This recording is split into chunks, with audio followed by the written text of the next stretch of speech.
इस बार क्यों अलग है बंगाल का चुनाव, ये जरा समझ लेते हैं। टीएमसी लेफ्ट के गढ़ में बीजेपी दावेदार बनी है। सबसे बड़ी बात तो यही है क्योंकि लोकसभा चुनाव में जो नतीजे रहे उससे हौसले बुलंद हैं बीजेपी के। टीएमसी लेफ्ट के गढ़ में बीजेपी बड़ी दावेदार बनकर उभरी है। वो पार्टी 2016 विधानसभा के चुनाव में जिसके पास सिर्फ 3 सीटें आई थी, आज वो टीएमसी के खिलाफ सबसे बड़ी दावेदार है।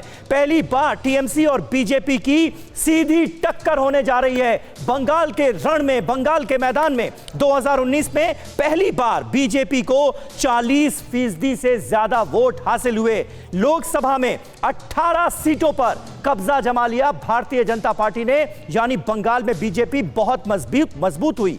दीदी के पुराने कई दिग्गज बीजेपी के लिए आज मैदान में डटे हुए हैं। शिशिर अधिकारी भी अब उसमें जुड़ने वाले हैं। शुभेंदु अधिकारी तो हैं ही, 2014 के मोदी के कैंपेन हेड पीके ममता के साथ हैं। प्रशांत किशोर ममता बनर्जी के साथ हैं, स्ट्रैटेजी बना रहे हैं। वो पहली बार ममता बनर्जी 2 सीटों से चुनाव लड़ने जा रही हैं और नंदीग्राम में शुभेंदु अधिकारी वर्सेस ममता बनर्जी का मुकाबला सबसे दिलचस्प मुकाबला होने जा रहा है, जिसके आसार बिल्कुल अब तय माने जा रहे हैं कि शुभेंदु अधिकारी साफ तौर पर यह कह चुके हैं कि वो ममता बनर्जी के खिलाफ चुनाव लड़ना चाहते हैं। मुमकिन है कि उन्हें टिकट मिल भी जाए नंदीग्राम से। किस बात पर है बंगाल की लड़ाई, अब आपको ये बताते हैं। कौन कौन से अहम मुद्दे हैं। बांग्लादेशी घुसपैठ ये एक बड़ा मुद्दा है और भारतीय जनता पार्टी के नेता जहां जाते हैं इस मुद्दे को जोर शोर से उठाया जाता है। इसके अलावा सीएए और एनआरसी ये भी एक बहुत बड़ा मुद्दा है। सीएए के तहत घुसपैठियों पर लगाम लगेगी। आस पड़ोस के मुल्कों से आने वाले जो गैर मुस्लिम लोग हैं उनको नागरिकता दी जाएगी, ये बीजेपी कहती है। लेकिन ममता कहती है कि हम चुनाव जीते तो सीएए लागू नहीं होने देंगे। वैसे कांग्रेस भी यही कह रही है। किस बात पर है आंदोलन की लड़ाई?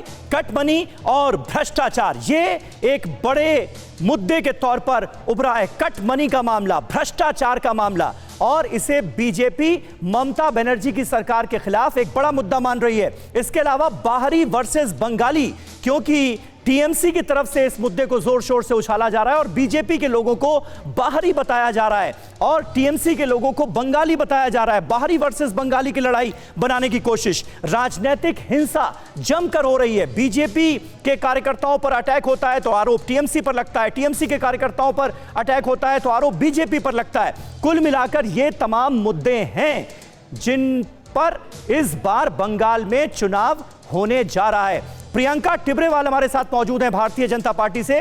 प्रियंका जी, अब यह कहा जाता है कि इश्क है तो रिस्क है। अब आपकी पार्टी को जीत से इश्क है, लेकिन नंदीग्राम में अगर शुभेंदु अधिकारी वर्सेस ममता बनर्जी का मुकाबला होता है तो इसमें क्या रिस्क नहीं रहेगा? क्योंकि चुनाव लड़ेंगे शुभेंदु अधिकारी बंगाल के सबसे बड़े चेहरे के खिलाफ, तो हार का रिस्क तो रहेगा।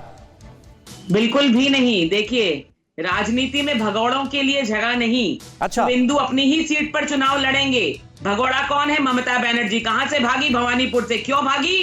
फिर से वही बात, मुसलमान वर्सेस हिंदू।